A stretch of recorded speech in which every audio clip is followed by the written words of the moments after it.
Thugs. ये word सुनकर हमारे दिमाग में क्या आता है?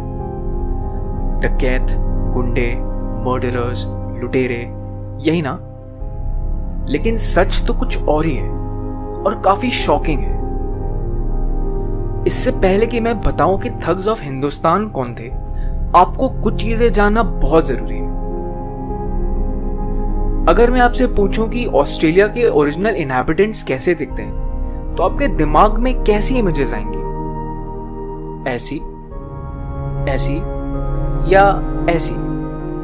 नहीं, ऑस्ट्रेलिया के ओरिजिनल इनहैबिटेंट्स, जिनको एबोरिजिनल्स बोला जाता है, कुछ ऐसे दिखते थे, जिनकी ओरिजिनल पॉपुलेशन यूरोपियन माइग्रेंट से काफी ज्यादा थी।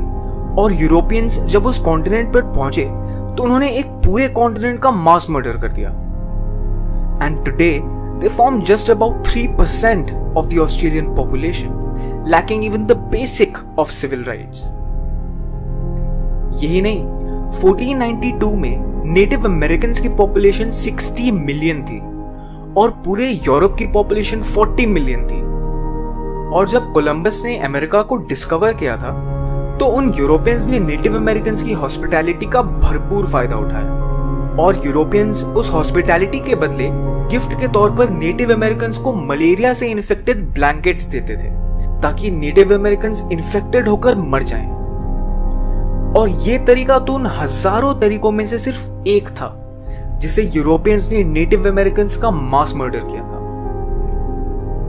दुनिया को यूरोपियंस ने बोला, देखो ये तो अनसिविलाइज्ड लोग हैं, इन्हें हमारी जरूरत है और हम इन्हें सिविलाइज करेंगे।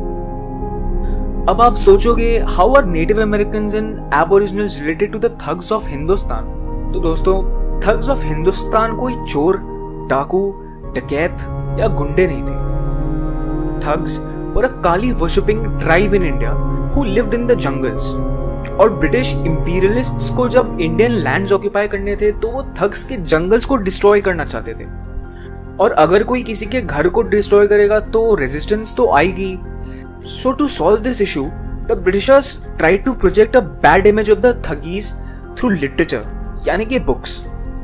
और इस तरीके के लिटरेचर को एट्रोसिटी लिटरेचर बोलते हैं। इन्हीं बुक्स में से एक बुक का नाम कन्फेशंस ऑफ अ थग है, जिसे 1839 में लिखा गया था। और सैडली इसे आज तक हिस्टोरिकल रेफरेंस के लिए यूज किया जाता है। और तो और 1871 में ब्रिटिश पार्लियामेंट ने द क्रिमिनल ट्राइब्स एक्ट पास किया था, which made it lawful to perform mass murder against a list of Indian tribes who were labeled as criminals.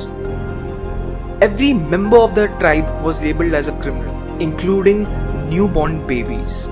ऐसे ही 100-200 ट्राइब्स का इसीलिए मास मर्डर किया गया क्योंकि वो अपने घर के डिस्ट्रक्शन के खिलाफ रेजिस्ट कर रहे थे और ब्रिटिशर्स के नजर में वो क्रिमिनल्स थे। इस जीनोसाइड को जस्टिफाई करने के लिए ब्रिटिश पार्लियामेंट ने बहुत सारे स्कॉलर्स को फंड किया ताकि वो बुक्स लिख सके जिनमें थगी कल्ट को बिल्कुल गंदे तरीके से बदनाम किया गया, ठीक उसी तरह जैसे नेटिव अमेरिकन्स और एबोरिजिनल्स को बदनाम किया गया। और आज वो शब्द ठग एक गाली बन चुकी है और इंग्लिश डिक्शनरी में इसका मतलब है अ वायलेंट पर्सन और अ क्रिमिनल। ये सब इंफॉर्मेशन जानना जरूरी क्यों है?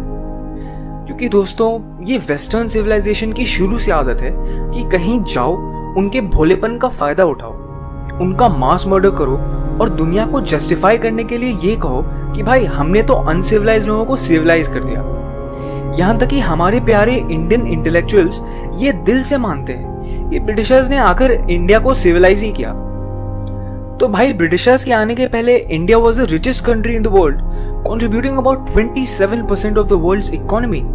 And after the Britishers left, India was divided into two parts, was one of the poorest countries in the world with just about 3% of the world's economy. इसको आप civilization कहते हो? क्या ये सब बातें आज के टाइम में relevant है? जी हाँ, इनफैक्ट ये बात आज के टाइम में और भी ज्यादा relevant हो गई है, क्योंकि आज तक वेस्टर्न इन्फ्लुएंसेस इंडिया को डिस्ट्रॉय करने में लगे हैं। India is the fastest growing economy in the world and is a new threat to the entire Western civilization. China से तो वो हार ही गए और अब इंडिया उनके लिए एक नई इकोनॉमिक थ्रेट है। ये वेस्टर्न फोर्सेस हजारों media houses, organisations, news outlets और फाउंडेशंस को फंड करते हैं, जिनका काम ही है कि वो इंडिया में नेगेटिविटी फैलाएं और लोगों की यूनिटी को तोड़ें।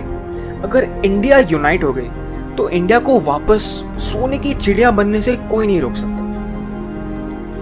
इन सारे वेस्टर्न फोर्सेस का पर्दाफाश राजीव मल्होत्रा ने अपनी बुक में किया है, जिसका नाम है ब्रेकिंग इंडिया, जिसमें उन्होंने काफी डिटेल में बताया है कि कैसे एक्सटर्नल और इंटरनल फोर्सेस इंडिया को तोड़ने में लगे हैं और काफी ऐसी चीजों का पर्दाफाश किया है जो हम इंडियन से छुपाई गई है। दुख की बात यह है कि हम इंडियंस खुद को ही फॉरेन लेंस से देखते हैं, बिना ये जाने कि कैसे 1000 साल से हमसे धोखा किया गया, हमारे लोगों का मर्डर किया गया, हमें डिवाइड किया गया, हमारे ओरिजिनल एजुकेशन सिस्टम को उखाड़ कर फेंक दिया गया, हमारे मॉन्यूमेंट्स को बर्बाद किया गया, हमारे नॉलेज को प्लेजराइज किया गया और हमारी हिस्ट्री को माइथोलॉजी बना दिया गया।